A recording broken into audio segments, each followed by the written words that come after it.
Morning once again. Happy New Year. Welcome to this Kapihan Forum. To our guests, discussants, we have from the Negros Island, Department of Health, Negros Island Region, representing our regional director, Dr. Kahar. We have Dr. Nick Niltanan, and of course, our provincial health officer, Dr. Lilan Estacion Nagita. And our Dumaguete City Health Officer, we have Dr. Victorito Catorres. Welcome to them. We are from the different heads and representatives sa nagkalitain ng non-government organizations at mga private organizations. We have from Silliman University at mga mass comm students na yakal ang welcome. Members of PDSL, we have also from Negros Oriental Sports Development Office, from Local Youth Development Office, you have Highway Patrol Group, PhilHealth at mga field officials, from Friends of Environment and Negros Oriental, representing Sir Leo Mahigpit, at the Office of Senior Citizens Association sa mga nakikita kahit from the Department of Education province. We have also from representatives of the local media from DYMD and DYIP for now. So of course, those watching us live stream over BIA, Negros Oriental Facebook page, welcome once again. I am Jenny Patantilos of the Philippine Information Agency as your facilitator. Now we understand the country, including our probinsya, faces significant health challenges, specifically kung tawag ng non-communicable diseases.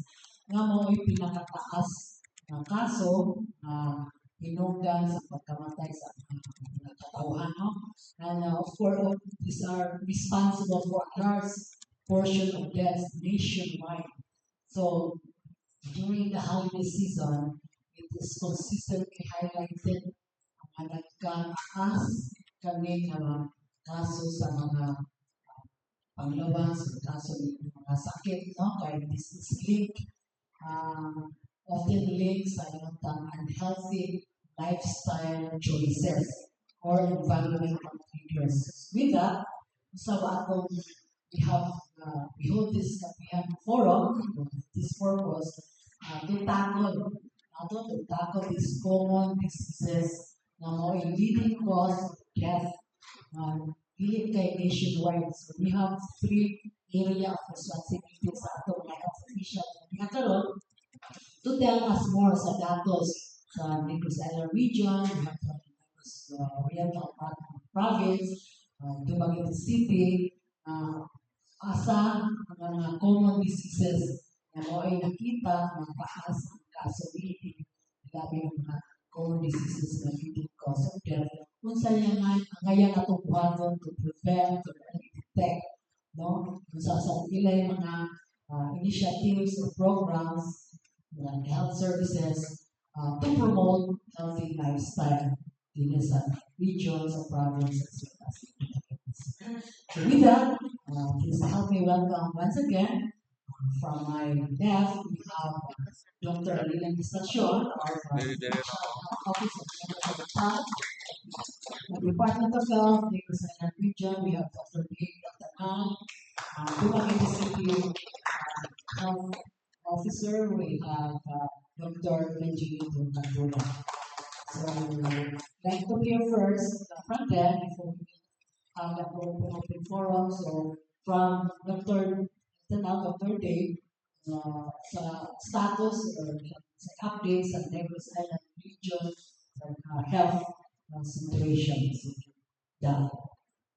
So, good morning, everyone. So, allow me to introduce myself again, probably a very new face to the PIA PN session.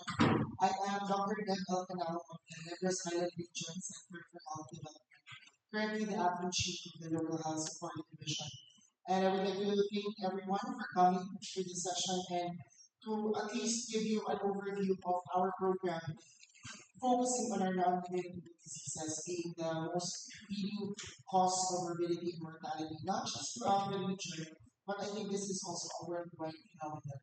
So, under the Department of Health, we are more focused on promotive and preventive services, and we also provide guidance to our partners in the city and also in the province. So, basically, we want to share the message of we want to be consistent with the message of having the TED, which is your tamang ehersisyo and tamang disiplina.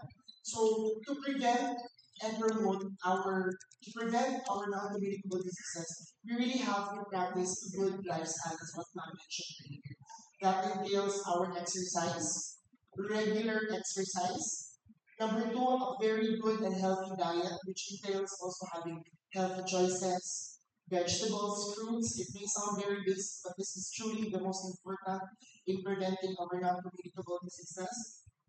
We avoid fatty foods, also avoid salty foods and sweetened beverages to prevent our non-communicable diseases. And of course, to promote it, we really need ourselves, especially our adults, 20 years old and above, to do risk assessment. So we have available resources in our local health offices to present yourselves for your field 10 risk assessment so that you will know how to prevent also your non-communicable diseases. At the same time, to know your risk, because there are those who are more at risk, there are those who are less at risk, but nevertheless, you must know. No, so that's the preventive and promotive side.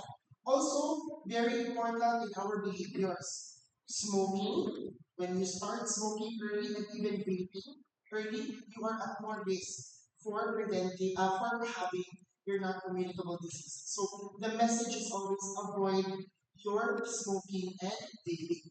And of course, we want to really lessen also our alcohol intake to less than 2 drinks per day for men and less than 1 drink for women.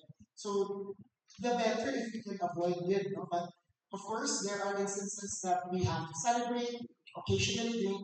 We drink less than 2 drinks per men and less than 1 drink for women.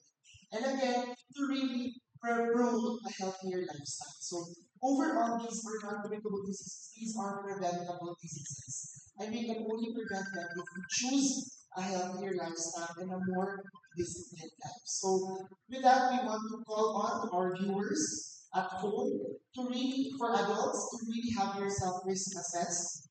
No? Magpa-risk assessment na, magpa-check ka sa itong mga BP, magpa-check ka sa itong mga sugar, para mabalita kung risiko ba tayo na develop kung non-communicable diseases. So with that, thank you very much. I hope that we'll be able to shed light on information and questions and confusions, especially for non-communicable diseases among our public. Salamat, Dr. Ray. So let's proceed from the provincial health office in Dr. Surgeon. As mentioned by Dr. Tanang, non-communicable disease. Unsa man ni sila, unsa ni mga common diseases na ang gayan bantayan na una bantay mga datos ni nga sa atong probinsya na taas na or sa atong sitwasyon. Dr. Lilan sa sitwasyon. Good morning, everyone, to all our partners who are here and listening to the live of this program of the PAA. Again, good morning. Today, we call on the topic that non-communicable diseases is a silent but growing health crisis in our communities. This includes hypertension, diabetes, heart disease, stroke, cancer, and chronic respiratory diseases. While these conditions that spread from person to person, they now account for the majority of deaths and disabilities in our province. What is most concerning is that many non-communicable diseases are preventable. Unhealthy diet, physical inactivity, tobacco use, harmful use of alcohol, stress, lack of regular health checkups, continue fuel these epidemics. These risk factors are present not only among adults but increasingly among young population.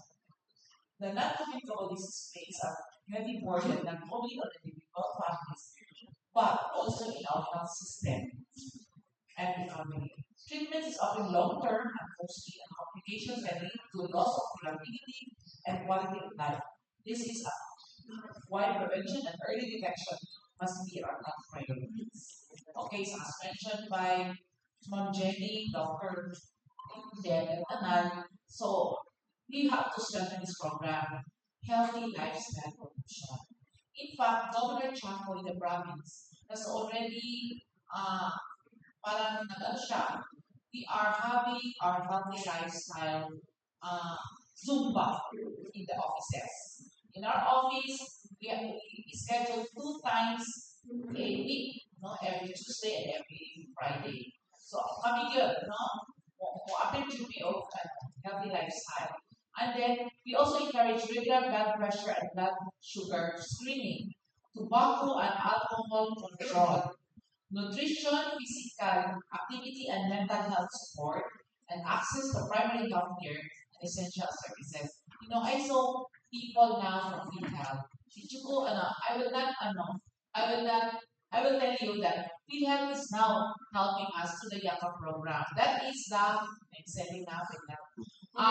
That is the YAKA program, that is the outpatient package. Ang mga tao na to, hindi na pwede mo, sarili mo, out of pocket ng mapalit sa atong mga maintenance mga tambal. So later, ato lang yun po sa inyong mga health facility, kay they know best no, how to run them. And then the provincial health office, of course, with other agencies, is certainly not on health promotion. And then as Dr. Deb said a while ago, na we are into prevention, no? Because mas maayo ko ng prevention because to be in the hospital now, mas dako kita gasto, no? Okay, so that's the reason why we really strengthen the promotion.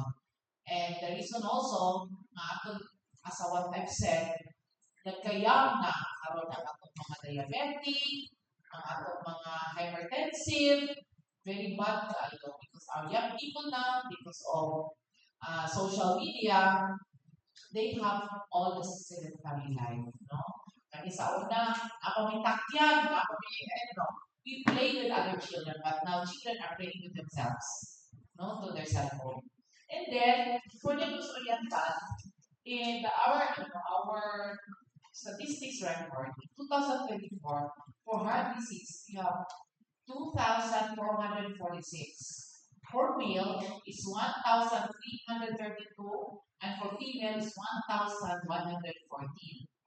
In 2025, partial naman o kung hindi nakatiwas karon, so we have 1,815 and for male is 1,006 and female 809. Nakita ninyo mas natin dito. Okay. For cerebrovascular diseases, we have in 2024, we have 669. Dayon, daghan niya po ng lalaki, 345, ang babae, 324.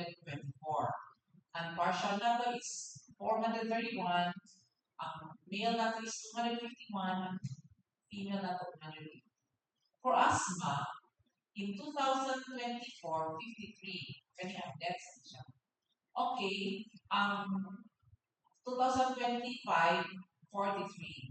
So, mas daghan niya po din ang male, no? For 2024, 34 ang male, 19 ang female.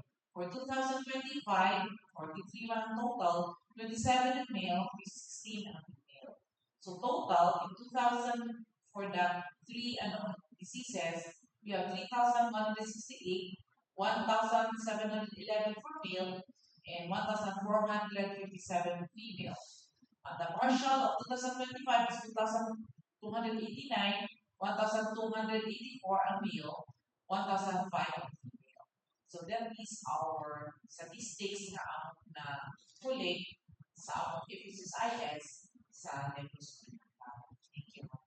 Okay, salamat Dr. Estacio at Regional Health Officer. So let's move on sa atong Dumaguete City Health Office inside the state of non-communicable diseases, labi ng yaman din atong mga restaurants She may vessels na adto na tapulang tagluto. Hindi siya nito. Sige daw sabi, video nito. Katuray ato, City Health Officer. Morning, morning, Dr. Morning to our guests this morning, and thank you for inviting me to this forum. So this is a good opportunity for the City Health Office also to share what efforts we are doing regarding non-communicable diseases. I just would like to reinforce what the previous two guests have already mentioned, that non-communicable diseases really place a heavy burden on the limited health resources of uh, our facilities. No? So that is why, just like what Dr. Lim said, in the City Health, we also put a premium on promotive and preventive efforts because in the end, prevention is cheaper than eventually looking for a cure. No? So along this line, so we have intensified because we are in public health, no? And the principle of public health really is to do the greatest good to the greatest number of people. Population is mostly, although we also have individual-based program, but we look at the population. So our effort is really to disseminate number one. So we have intensified our dissemination of information regarding these illnesses because whether we like it or not, knowledge is always power. So if you know what these diseases are, you are empowered to do something about it. Second, we have also activated the long dormant hypertension and diabetes clubs in our barangays because there are many reasons. Number one, so through these clubs in the barangays, are able to disseminate information better, and then we can also monitor our patients better. So if you are from Dumaguete, and if you are suffering from hypertension or diabetes, you just go to your respective barangay health centers so that you can be enrolled in our diabetes and hypertension clubs. Regarding the data, for 2025 as of November, hypertension and hypertensive cardiovascular disease is number 5 in our top 10 causes of morbidity. So with reported cases of 1,432. In terms of mortality, number 2 ang heart disease talaga. And then cerebrovascular diseases, itong mga stroke is number 7 in our top 10. So in other words, they are really there at the top. So it's very important to address. And then also regarding, it was mentioned by Dr. also earlier, sa ato ang mga health centers, naman tayo sa atong sentro, naman tayo itong assessment tools like the Philippine protocol that we use so that we will know the risks. And it's a good thing that Dr. Ed is here because probably they can also provide us with the training because sa City Health na to, we already hired 4 doctors so that we can cater to the health needs of our fellow Dumagueteños. And then health is also one of the priorities of our mayor. So he has increased the budget for health, particularly for the purchase of needed medications for our people. Kaya sa akin good, if you already have the disease and you have a medication, it's supposed to be a maintenance medication. And a lot of our people, kung mahurot ang ilang tambal from barangay health centers, hindi na sila inom. And then, wala pa po dito sa mga tagan. So, that means really optimal control of these diseases. Because once you are diagnosed with hypertension, once you are diagnosed with diabetes, life sentence man siya. with no possibility of parole. So, once you begin taking the medication, you take it. Because basically, there's something wrong with your body already. Your body cannot control uh, your pressure, blood pressure. Your body cannot control how it uses glucose. That's why nagtaas, no? So you need help already, and that help comes from the medications that you take and the lifestyle changes that you make. Lifestyle is also very important. Dili ra ka nga, mukhaon ra ko ani, so mukhaon ra ko sisig, mukhaon ra ko ani, dili ra ka pwede. So that's the wrong attitude, no?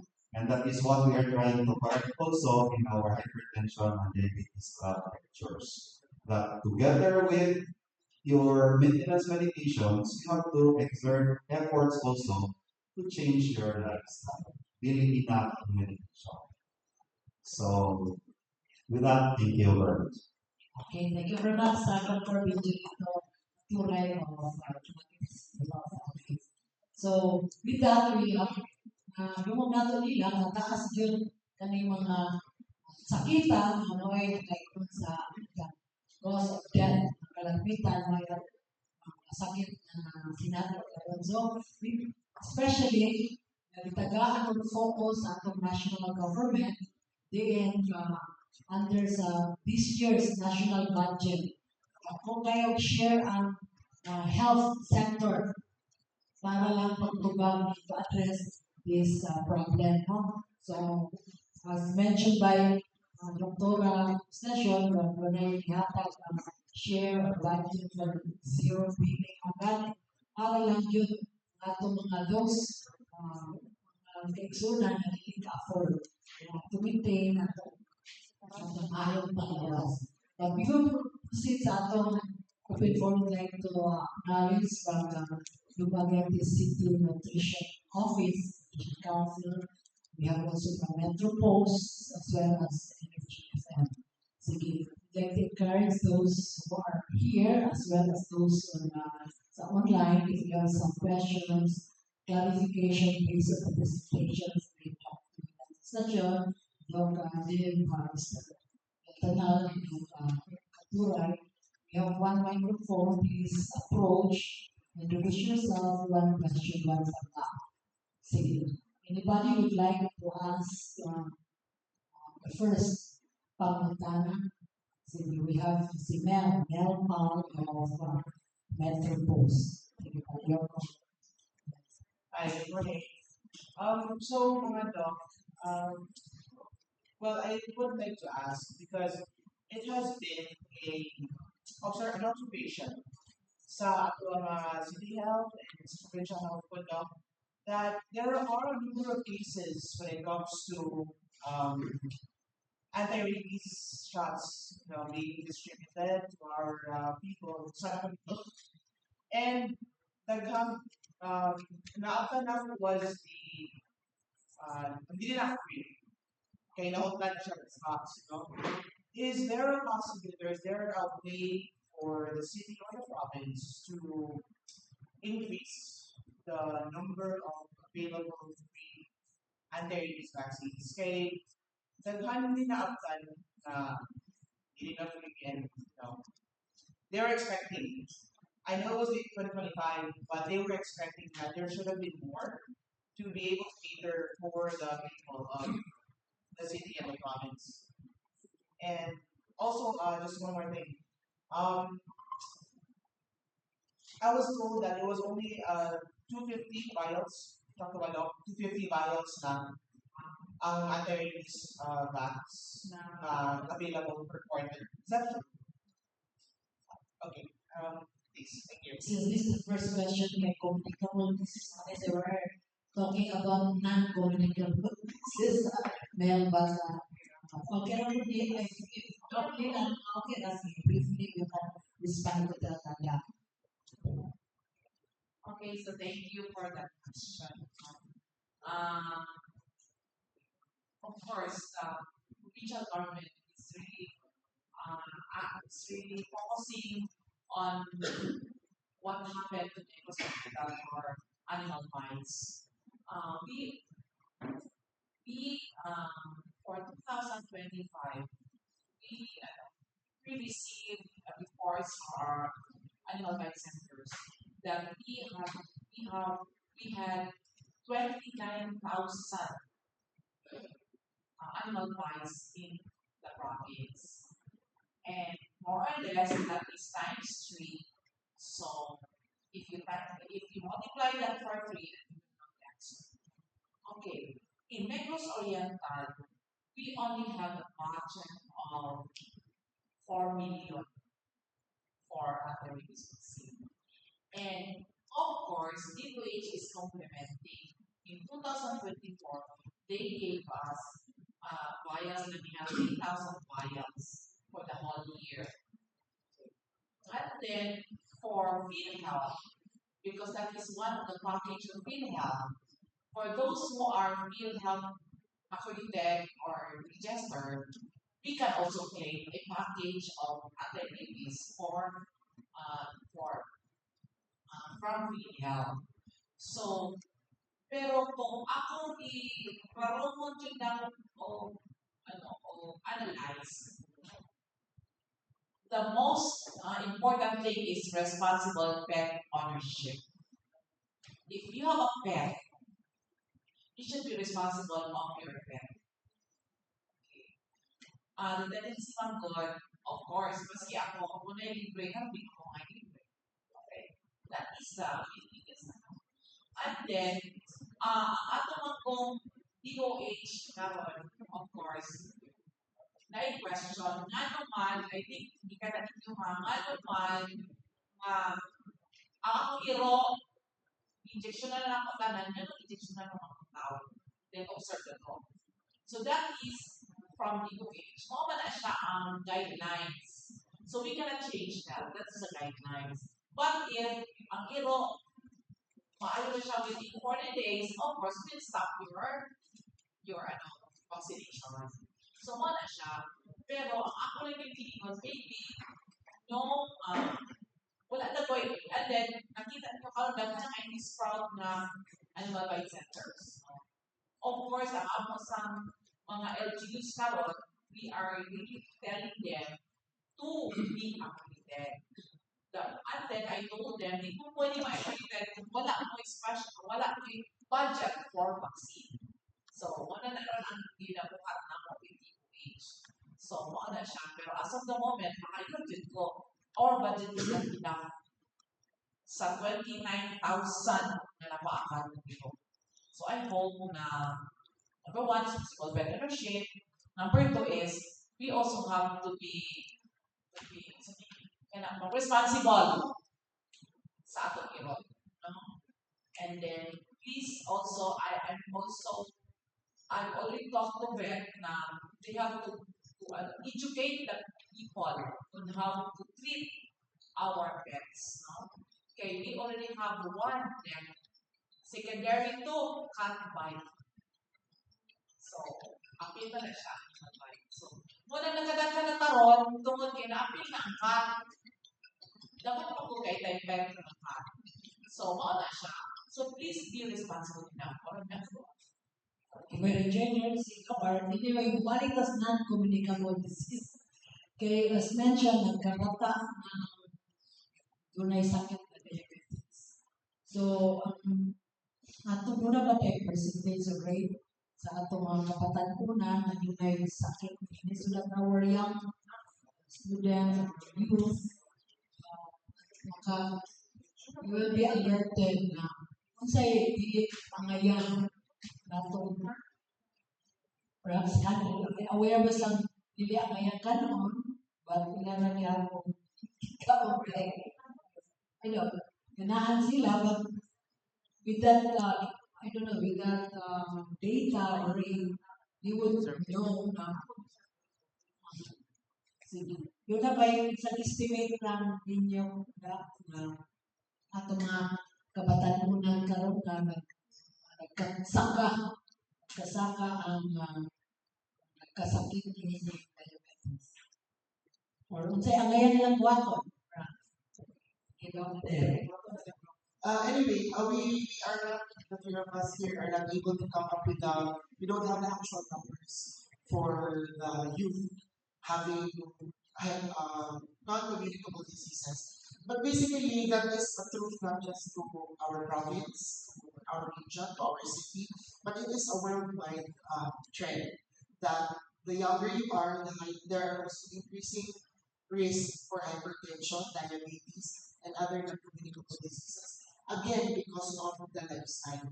So in terms of lifestyle, to go into specifics, the diet that we have is very much a big factor to why we develop hypertension young, in a younger age. Because we eat so much fatty food, we eat oily food, and we eat salty food. Also, according to the guidelines and our societies for cardiovascular health, you only are required, or at least a preventive level is less than 2 grams of salt per day.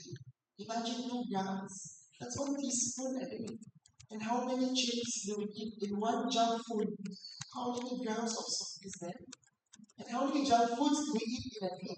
So that alone presses youth to increase their risk of developing cardiovascular diseases. Our food choices, we eat very much fried. Kaya mo may dali ka unun. Dali ang damon. Mausay. Dali. No. But those things, those choices that we do are also increasing the risk of our cardiovascular diseases.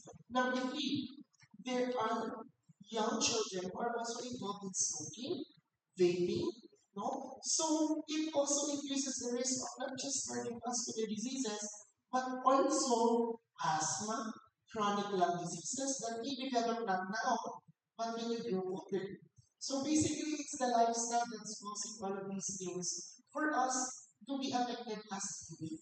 So calling on our youth who are watching us live, no, to have healthier choices. To the parents also, and to us, no, elders who are present here, to encourage our youth to have a more active lifestyle, to have healthier food choices, to prevent these non-communicable diseases from happening early. So that's really preventive, no? Preventive and promotive such that pag adults na, dili na maabot sa point na mag-finance, magsipipot ka sa sakit. Also, again, because the young are exposed to all of these things at an early age, that is why the risk of having these diseases come earlier also. So, muna, gihangyo, iawag din ang katawan, lagi na ang kabatan muna to have healthier choices to prevent our non-communicable diseases. Sige, thank you. Ano yung genders, Dr. I would like to ask, who among you remembers the snap elections of 1985, where Cory Aquino ran against then President Marcos? Because one of the issues at that time was ang presyo ng galungo. You remember that? Naway mo ang kono. Sige, anong presyo ng galunggong man? Because at that time, galunggong was considered as the pambansang pagkain pangmaralita. So meaning to say, they made a political issue out of the price of galunggong, meaning to say na, isod yun ang pag-apulit kay mahal ang galunggong. Mo rin yung ma-afford sa mga tao. Pero karon mahal ang galunggong. So, unsa na kay pambansang pagkain maralita? Ayun. Noodles. Diba? Noodles. So, instant noodles.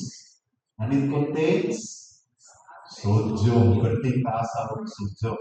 So, that just reinforces what Dr. Deb said, na lifestyle choices gihapon. Okay? Pero sometimes if you are poor, you run out of choices. Now, anyway, moko na siya.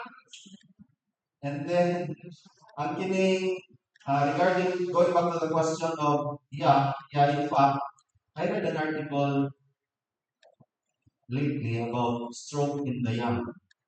No? So, meaning to say, kakalig yung mga batanon na stroke because they have come up with a diagnosis for it.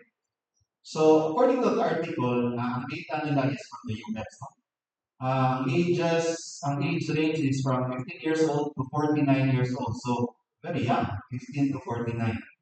And sa US, 1 in 7, 1 out of 7 youth aged 15 to 49 nag-stroke in the young. Why is that? And then, ang kuha nila dito, nakita nila is lifestyle. Ano man? Nagkabata ang hypertension. In fact, in our setting, the youngest patient I had na hypertensive was 18 years old. I had a patient before, 18 years old, hypertensive. Ano man? Yung lifestyle, and then trabaho siya, so stress kayo, kay kulay tulog, night shift siya sa one of the call centers. Then of course, kuhan, eating for convenience ba? Nabitang wala na, survival mode. Basta lang makakaon, yung sa may convenience. O yung mga fast foods, yan yung mga kuhan na loaded with, sodium. Then, so it's really very young. Related ba muna ang kanang sodium intake nimo mugang kuan development of hypertensive and heart diseases. And then they also follow the same pathway called sa mga stroke. Diba? Yun sa mga stroke. It's brain attack. Diba? Umatak mo dahil it's heart attack. Pero the same mechanism, one or more of your blood vessels leading to those organs are blocked. So, so again, how do we combat that? Let's modify our lifestyle. Of course, there are risk factors na really not to modify. Like age, for example, hindi man natin na modify. So, ano to ba, bilo-bilo, hindi na natin na mausap ang age, di ba? Family history. And all the more, kung kabalo ka na may family history of these diseases, all the more, you have to be careful about what you eat, what you do, your lifestyle. But there are factors that you can modify, like smoking. In fact, in the city of Dumaguete, we have already filed a resolution so that we can amend our no smoking ordinance to include vaping. Okay, so una, mingon na sila na in order to quit smoking, mag-vape na lang ito, kaya really harmful. But recent studies have concluded that vaping also carries its own risks. So, we encourage also physical activity, and then of course our nutrition office is also very active about promoting proper nutrition para sa mga katawan. So, May gender sa itong kilang kapata lagi ka this is them, yes, no? Aside from the outcome of hypertension and diabetes, we recorded already as the youngest dialysis patient is 10 years old in our institution. So please, no. Number one, I call on parents. Parents, please, be an example to your children. Kung bago po kita tanan, you are working, but please, masis gabi ilang, gabi please, we should give the right kind of food to our children. No? Right kind of food to our children. Kaya hindi na, magay kay na-feel health na utawang na to, pero that's a very bad practice for the family. So kinahanglan kita, no, and then the government sige lang spend for the hospital, for clinical, but ang atong preventive karon murag hinay jud ang budget namo kay i-focus na ron. Exhausted ang budget, i-focus ang medical, tanan, equipment, mga tambal, and everything. But ang promoting nato o ang preventive, gamay jud ang budget, no? Dr. D and Dr. Naburay, because of our lifestyle, no? So kinahanglan yung kita tanan from the very start. We start from the family. Family ko sila Pilipino, family, start from the family, the parents, you should be the best example to your children. Kung ayaw ihapon sa mistra, dapat kapag Okay, thank you very much, Doc. Sige, any other for the Aliogo, introduce yourself. So, good morning. I'm Vivian Revolution from Sullivan University. However, I represent the Magallanes Volunteers Network as their secretary after local development office. So, as a background for my question, actually, I have two. Since Dumaguete is a university town, so most of our young individuals are actually from different cities. So, because of that, like, wala yung kabanday nila, so they need like those convenient foods. And that's one way of like having those problems as well in terms of diabetes and hypertension.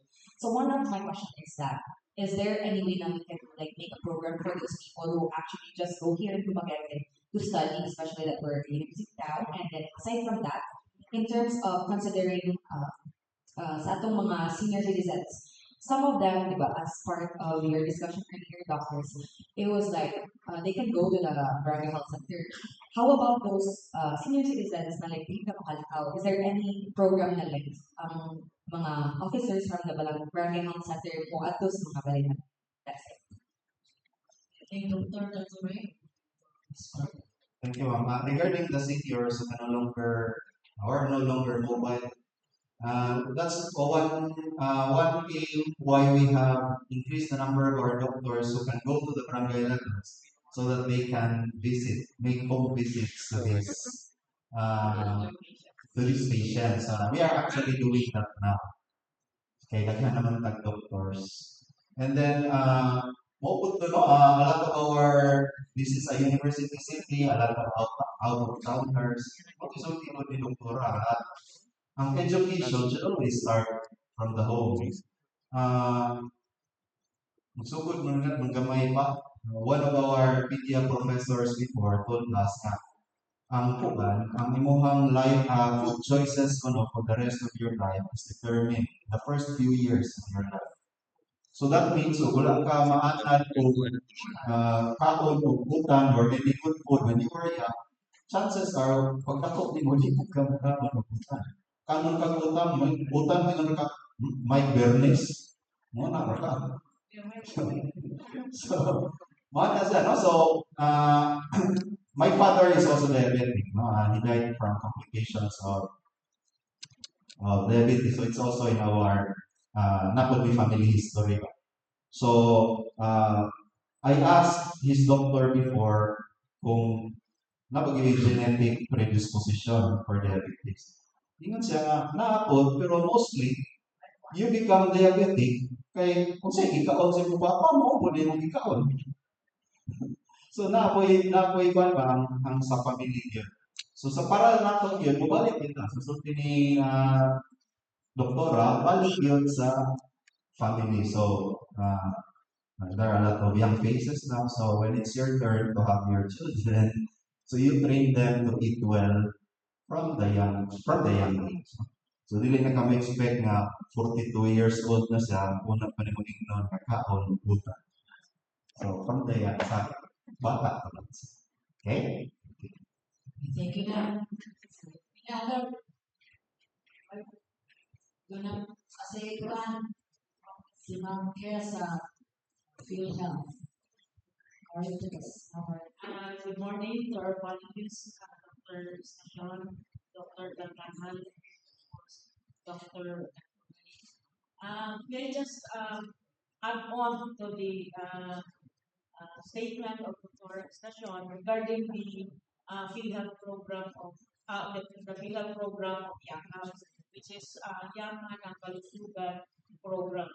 Now, this is being I think with partnership of the Department of Health, we're doing our best to enroll and register our members to the YAKA program of PhilHealth. Now, in relation to the discussion this morning regarding non-communicable diseases, which can be preventable through healthy lifestyle, then probably we can request, request that because of our accredited facilities, like government facilities, hospitals, are already accredited as YAKA providers.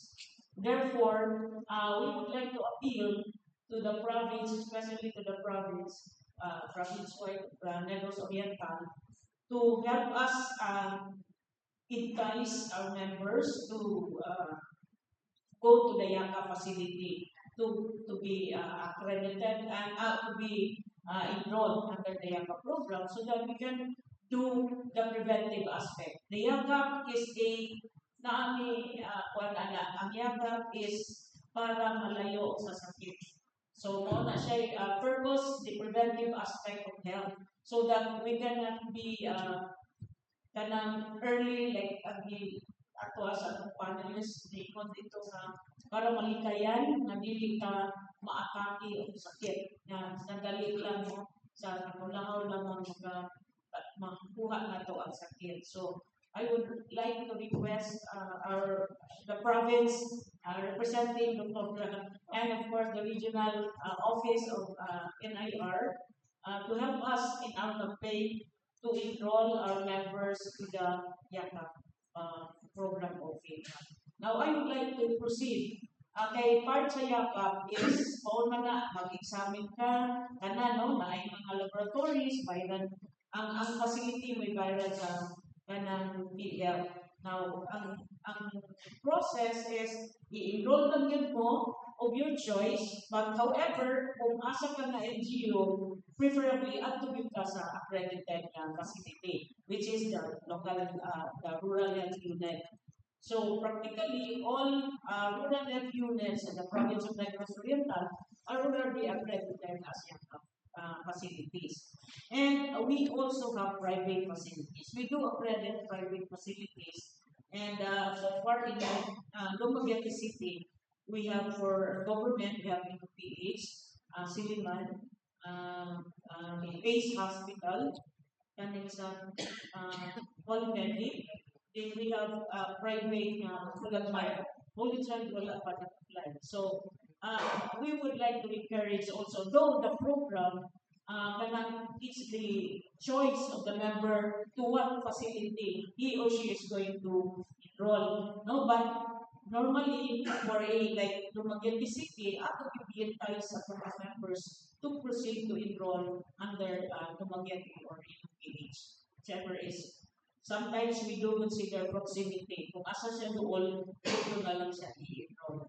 So again, ang Naatay Gamot program, I believe it will start this year, but they're still policing the process, the system. Okay, it's an act na good, so dapat i-enroll mo ang yakap doctor and para maka-transfer siya to another accredited pharmacy. Gamitan na siya ang app so that you can avail of the 20,000 medicine intended for this program for 1 year. So a member allowed siya 20,000, the dependents, the legal dependents is also allowed 20,000 each. So muna ang program sa PIRA, kanang gamot, naroon din na siya a year. Only i-polish na mo sa ang program. So dagan sa lang. Very much that's care of health by vendor or responsible. In response to what Ma'am Ken was asking the province, we have already an instruction from the governor that we will enroll not less than 2 million enrollees this year. That's a mo ang program cannot be held here, but we are already starting. 2 million is the target. Population. For the whole health system, hospitals in the province. Thank you very much. Are there another thing? I'll say before you must lay out the young city nutrition daily young. Good morning, everyone. Good morning to our parents. I am Teresa Yun from the city, representing City Nutrition Council, and it is our task to prevention and control is one of our main objective for the all throughout the year. So my question, I mean, I would like to recall for the NIR is are we adapting because I understand way back 2018 we have the administrative order issued by the DOH. If I am not mistaken, 0031 AO. So that is promoting promoting of the use of consumption of sugary beverages to children. Comes 2019, there is also another circular, memorandum circular from the DOH mandating all the establishment to all individuals to regulate the consumption of sugary beverages and including those kind of healthy lifestyle practices. So I would like to ask if are we intensifying that in the province? Are we have plans to adapt the policies to make it visible to everyone na concerned, especially those nga okay, as for now, no, we can see no napapanggap na kay unlimited drinks and unlimited rice in some of the food chains. So I hope na we can have also so maybe out from that of the possible policy that the NIR can make, you can with the LG, you can also adapt. Thank you very much for that question. Siguro when those policies were made, I was still a college student. I was not yet a doctor at that time. But very much familiar with the policy that's really focusing on healthier food choices. Focusing also on sugary or sweetened beverages, which is very rampant. We have to remember that many of the local policies, health alone is really heavily, heavily, heavy siya on leadership and governance. Because dapat important tayo policy. No? Those mandates are still on board. They have not been repealed. They are still there. So we, of course, coming advocating the group always, it's always a lobby for the regional offices, not just in NIR, to ensure that these policies that are from the central office be adopted in our local government units. That is a constant fight that we really do through our DOH representatives. That's a fact. And we also constantly work with our health officers in the province and in the local government units, municipalities, and cities to ensure these things. Secondly, these things, we have to make them less available. It should start from us. That's why actually this has been in the pipeline since last year. Medyo difficult lang for us because we are a new region. But in our office, this 2026, we will be adopting our own policies. Yeah. Number one, in our office, we will no longer serve sweetened beverages. So either we serve fresh fruits, that's already in the policy, fresh fruits as desserts, para ensure that we follow the Pinggang Pinoy in our meals that we serve during our activities, and water at we serve, or fresh juices. So of course, we have to set also the example as government agencies. So almost NIR, this year we will be imposing that every time we will be conducting an activity, dapat ang we serve the meal is Pinggang Pinoy. Number two, dapat wala sweetened beverages, dapat water or fresh juices. And at the same time, ano po na yung internal policy, same nilang doctrine sa province na number one, dapat dami hours to exercise. So we also have this, we link it with our mental health and wellness, that every week dami 2 hours to do health exercises. We do mental health, mag-yoga kami. No? So these are things that we have to apply internally. And it's good that our local government offices are actually also adopting these practices. And very good for the province. Kaya makita actually nila, Doc, mag-music yun sila every Friday, Thursday, Doc? Tuesday and Friday. Tuesday and Friday, tusok yun nilang music. Usually, mag-i-alig ka. Because it should also start from us. Sige mo, apin yun yun. So, it's yung mga building on Dr. Rafa. That's a Zumba. So I think that's also a good practice, that it should start from us. And maybe slowly other government offices, we have government partners here that can also enjoy we should start with our own offices. And then maybe it will become a best practice, it can be benchmarked by other offices, and then basically it becomes part of routine. Because again, it's a lifestyle, it's a behavior that we have to change. And of course, kung ito guilty niya lamig kung yung bawal. Ito naman yan. But we have to make a conscious choice. And that choice should start from us also. We should set the example. So, coming internal local policy, we're also doing that. And to answer your question, that is a continuous lobbying na dapat natin i-adapt sa ating local.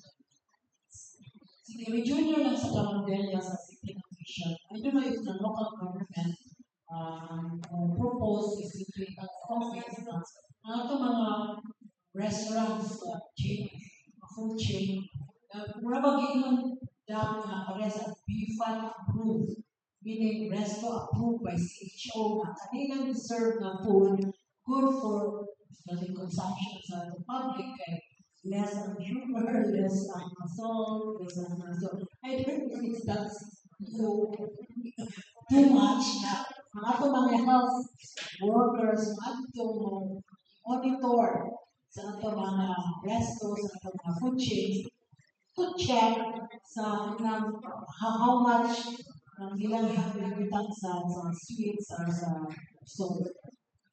Saka Maybe that is something that we can do down the line. But for now, wala naman. But there are national initiatives here that may mga ibang they call that VAT, itong impose VAT on sugary drinks. So itong mga soft drinks as well as mga juices, almost double the price or products. But then again, may habituate man ang mga tao, nahanap naman sila sa price and then they still buy it because addictive man din ang sugar. Addictive man din ang sugar. So, sa mga looking, sinidiyarte na. So, may utang BFAT approved, mo na itutang sa dito sa Jesus grocery. If it's not, it will be taken out. So, I don't know if we can do that sa restaurant. Siguro, and to answer, not really answer the question, but to really mitigate on the issue of regulation. These things are on the market. They are here, they're present, they're very accessible as well. One of our audience mentioned earlier. But I guess we go back to our habits. So, sakto mong gina ni Doktora, sakto mong gina ni Dok na dapat nagsugod mo dito sa ato na we have healthy habits and we make conscious choices pa to choose healthy. Kaya na ay isip sugar na rin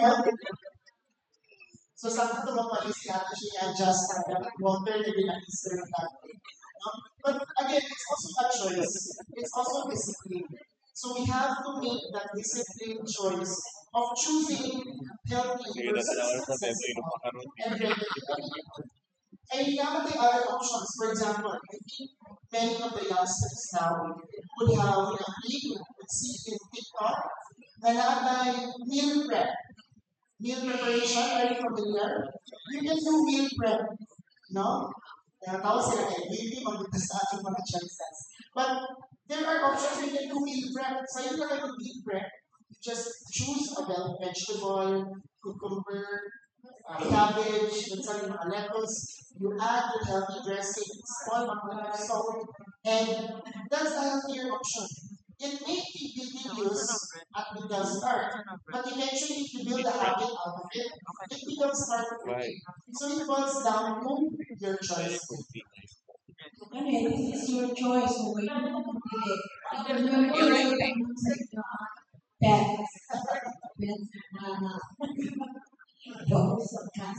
sige, we have one there. Yes, atong Jeffrey na Sorry.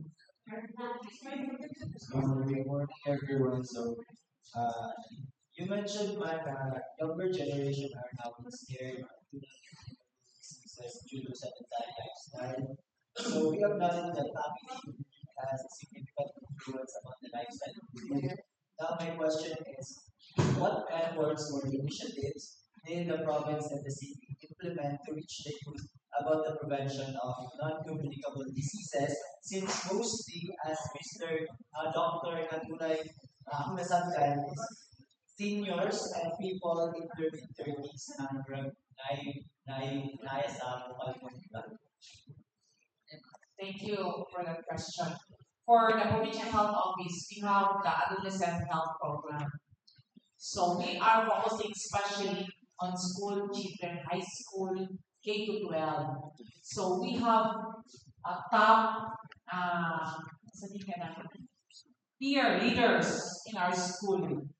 No, we train peer leaders in our school so that these peer leaders will be the one to katapat mo ano ba? To disseminate on what is the best that includes nutrition and other healthy lifestyle nga atong ipaabot sa atong mga bata.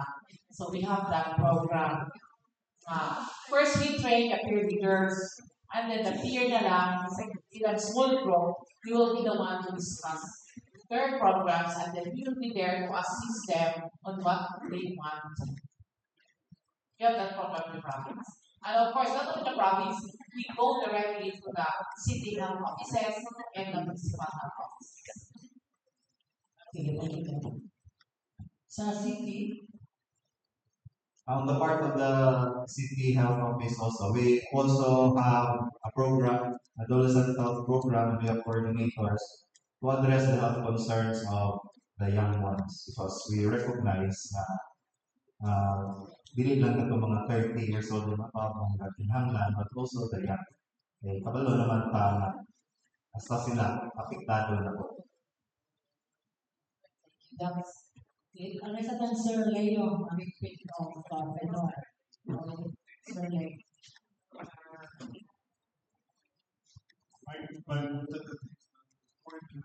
Jenny, good morning. Thanks for inviting me.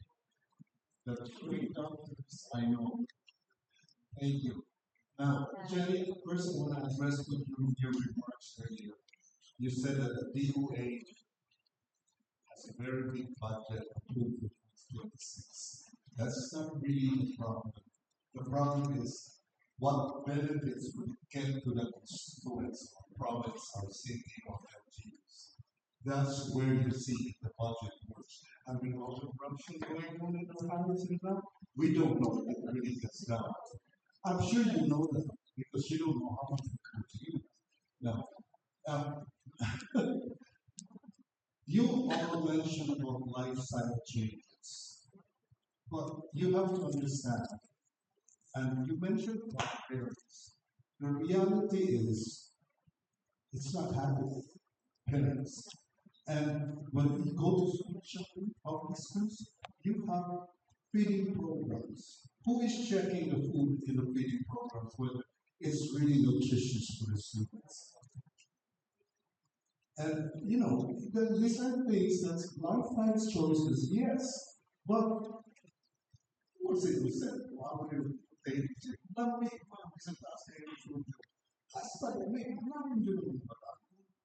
you cannot tell them don't eat that because it's unhealthy. No.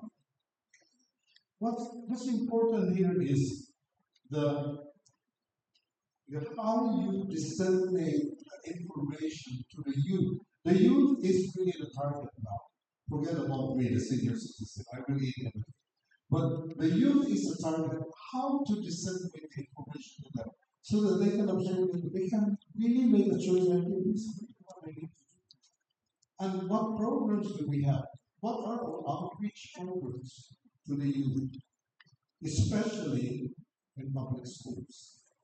Actually, you know that, especially because it's very hard to control what people eat, and it's all about lifestyle choices. You have to start it early, get them while they're young. That's the famous quote. Get them while they're young, because that's when we inculcate in the brains that's the way you should choose your food. And it's too late if you choose it when you're 70 years old, when all the diseases are already.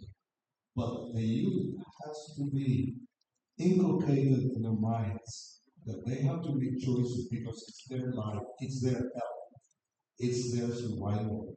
Well, you know what's happening right now. What can we do? We're inundated, and you talk about noodles. It's very high in carbs, very high in, and the main thing is economics. Economics. The cup of noodles is cheap. Why do you see so many crispy cakes all over the area? Why? Because for 50 cent pesos, you can get a big chunk of fried chicken and rice. Deep fried carbo converts to sugar. But who's to argue? It's 50 pesos. That's all my pocket can afford. So if you see crispy cakes at lunchtime, it's packed with students. They're lining up. So that's the convenience of it all. And who is monitoring crispy cake as to what kind of oil they're using to fry their chicken? At least, you know, McDonald's and Johnny's, they have a system of changing the oil after how many hours you use. But in these areas here, that's why you have monitoring is really important. Monitoring is really important. Not just the children, not just the parents. Monitoring the industry. The industry has to be monitored.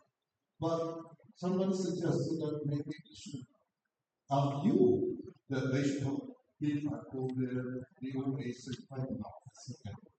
It's gonna work. Because the restaurant industry, especially with the chefs, they're determined to create their own things. And maybe they're not going to be part of the place. So my thing for you there is outreach. How do you, what programs you will increase your program of outreach to the youth, because that is the key. Outreach to the youth, because that's where the changes might happen. Thank you very much. Thank you very much, Mr. J. Yes, we have from the Department of Education at the University, if you can respond to these concerns since atong mga public school children po atong focus, so perhaps like yung canteen or those neighboring bilang vendors at just sige ma'am. Sir, for the education or the school health section, I believe there are sa canteen, there are certain foods na sila na acceptable to be self-sustained. So, if one sa school health, na siya yung program na may sa canteen, before there are certain foods na ina-allow na siya. Isa, so na sila yung kadamihan yung category na bigyan sa canteen. Ito mga junk food na hindi na sila School canteen, hindi allowed yung mga junk food. Nanastress kami certain mga i-allow para. Outside the school, ito mga ambulant vendors, nagkaroon tayo ang mga maligyo na junk foods. School ba anak?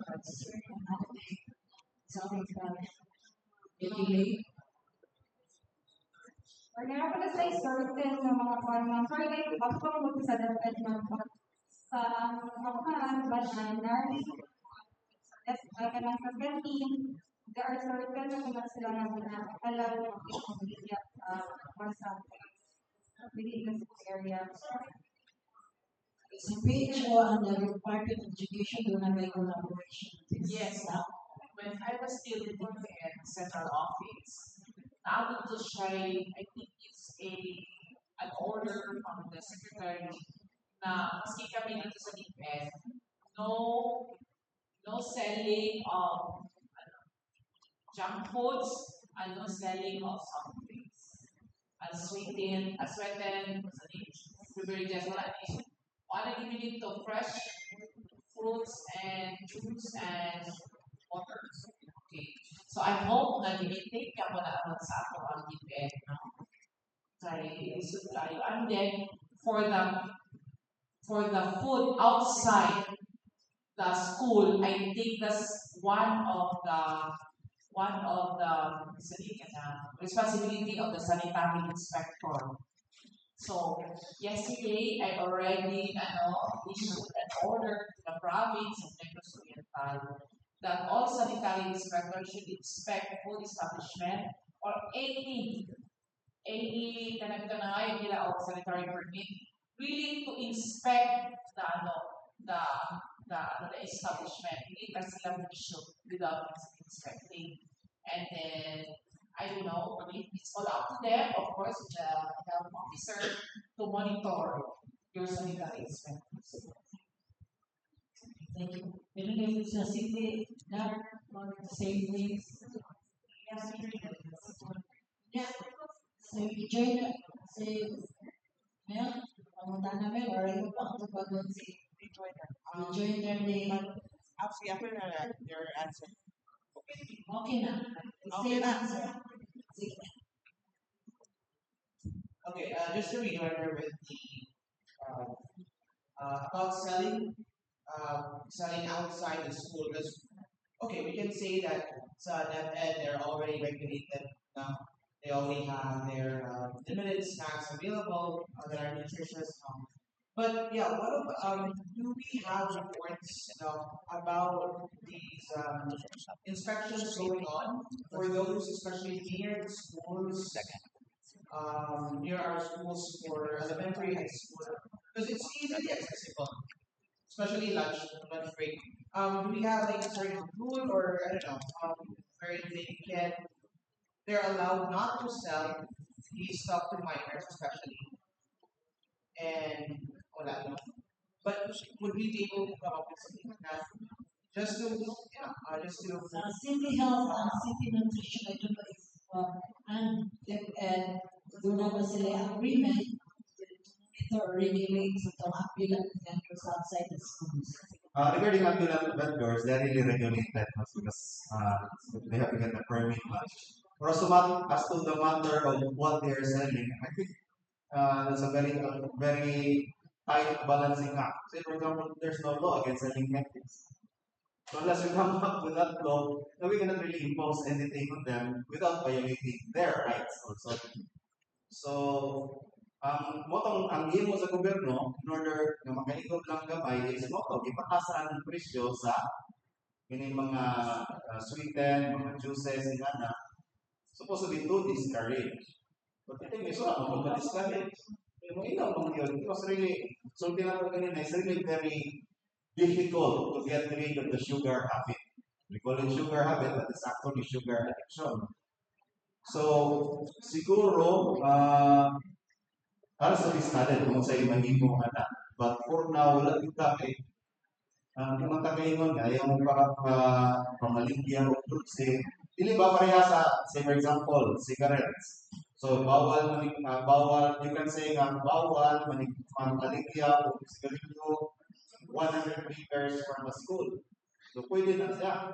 Pero you cannot say nga, bawal, maligyan o 100 meters from the school because you have no law to go back on. So that's the challenge. So ang sa ato lang siguro is to reinforce ang ato ang IEC activities to inform, to educate the children through us Sir Mamik said, so natutuwa ko nalangian man sila na sila mas dami mukhaon sila. So that's really mura balance sa. So that's our challenge. Sige, before tagalimot dahil tayo participants from the Highway Patrol Group, there's a report from the UH Nayar na a number of cases itong road crash during holidays. So kaya mo ng mga crashes kaya kainom ba sila? Inom, so banks prevent them, don't drive, drink, don't drive. So like that. So I don't know if the HPGU representative as well as the HNIR can also report to us. There was a number of cases of situation during holiday and the taas ba atong mga accident on the roads. Thank you very much for that question and that statement. Very true. we have already shifted. Previously, this year, include not our road crash injuries during our latest Christmas campaign. Because anecdotally in the last years, naging reports na mas daghan, hindi siya documented yet, kaya wala pa na nag-start of surveillance at one time. But daghang reports na ngayon nga, mas daghan na ang madisgrasya sa motor or sa dalan kaysa sa matukan. When we started our surveillance this year, as mandated by our central office, true enough, it's true. Mas taas na ang kaso in terms of road crash injuries than our firework-related injuries. In the region, the numbers that I have here, we have 155 fireworks-related injuries. Our road crash injuries, we have 603. Mas daghan yung nadisgrasya kaysa motor o sa dalan kaysa sa mga nabutan. So that's also something that is a hazard. I think not just during the Christmas and the Yuletide season, but I think this is near now. We hear reports of road crash injuries all around the year. That is why, yes, so that is why this year we will be continuing our surveillance of road crash injuries so that we will have the numbers, the disabilities, and we can come up with better interventions to improve our implementation of road safety program. And it's good that during the latest Christmas, very happy to say that it was a good interagency collaboration because PNP, Coast Guard, DLG, LTO, DPWH are with us in that campaign. And it's now easier for us to really implement road safety measures for our people in NIR, especially in Oriental, so that we can prevent all of these road injuries. So that's true. Mas taas na yun ang road crash injuries compared to fireworks-related injuries, but it does not mean that we will not continue our preventive measures for all of these types of injuries. I'd like to confirm mga types of speed sir, you can say po yung observation sir, taas lagi ang road crash injury, kaya under the influence of liquor, or makakita ninyo kay dunay checkpoints, hindi pasada ng liquor kay hindi kay accident na mo. Yes sir. Good morning po sa lahat. Sa amin kasi, hindi natin iwasan dito sa Dumaguete kasi ang Dumaguete is the Pacific capital. So, call out na rin ako sa mga magulang. Kasi nga, monitor niyo yung mga anak mo kasi dahil yung mga bata, masyadong mag-init sa program. Ako, parang ang ginagawa nilang racetrack yung area eh. Diba? Pag nakatayo na kami sa kalsada, ilan ninervyos. Kaya instead makapokus sa pagmamaling, U-turn na lang, bahala na. Diba?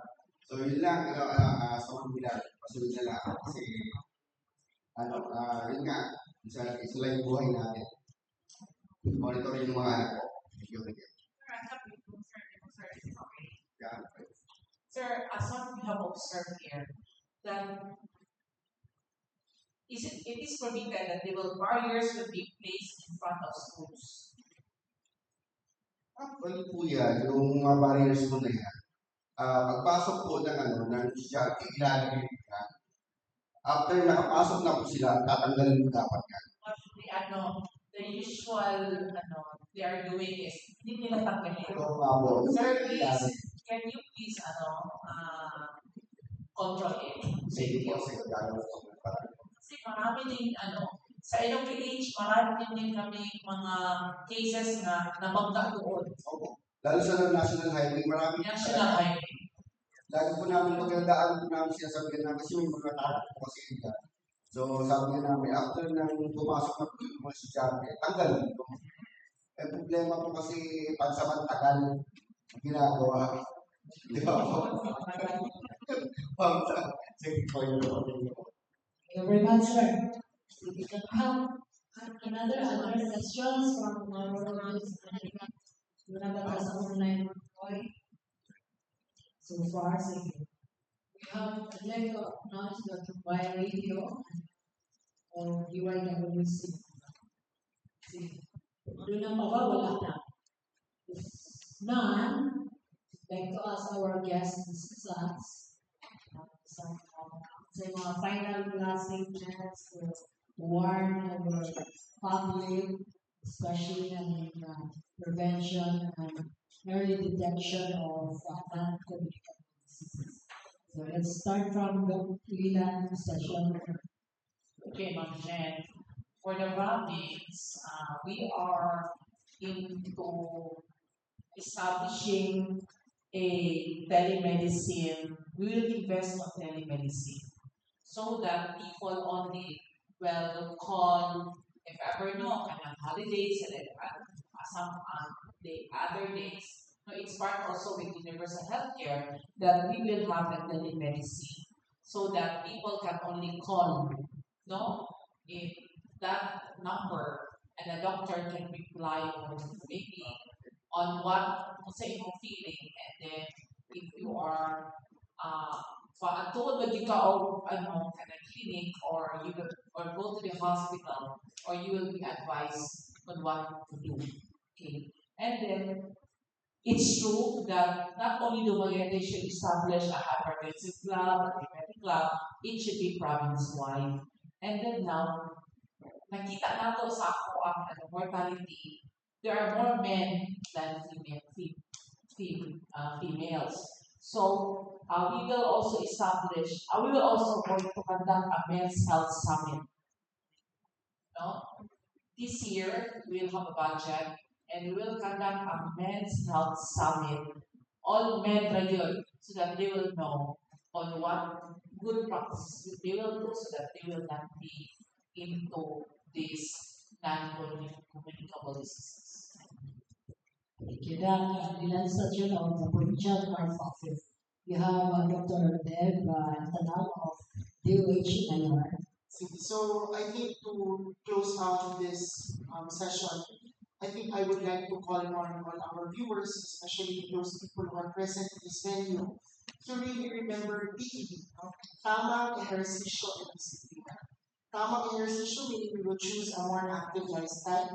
No? Meaning choose nyo lang, dapat ikaw mismo willing ka to go into a more active lifestyle. Disciplina in terms of food, we choose healthier foods, less salty, less fatty, less oily, more healthy choices.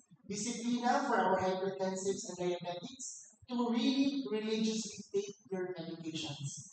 Kay maintenance na lang, everyday yun na, immune. Disiplina sa atong lifestyle because we have to choose not to smoke, choose not to vape, and choose to drink alcohol less. No? So TED, tamang ehersisyo at disiplina to prevent our non-communicable diseases in the province of Negros Oriental, most especially in Negros Island region. Daghang salamat and Daghang salamat, Dr. Dave Tanal. You're from Doc Jimito. On the part of the City Health,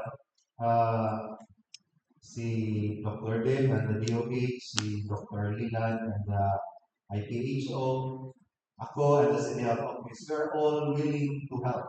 We are all willing to serve. But the bottom line is, when it comes to health, naging na say personal responsibility. So, mo to'y isulti ni Dr. na we have to have the right discipline and the right, make the right lifestyle choices in order to not only add years to your life, but rather to add life to your years. No? So it's not only about longevity, but the quality of life as we grow older. And I think each and every one of us deserves that. Okay? And the responsibility starts with our own selves also. Thank you. Okay, so what we have learned today sa atong mga doctors, hopefully we will practice as the right for health, right health practice as well as those online na nagkaroon at sa kami to share these messages, information that we have learned sila we can also makatamang sa ating mga pamilya as well as ang pagtumang. So, daghang kay salamat sa atong mga guest speakers karon as well as Health Council. Basta mayo po ito natin lang.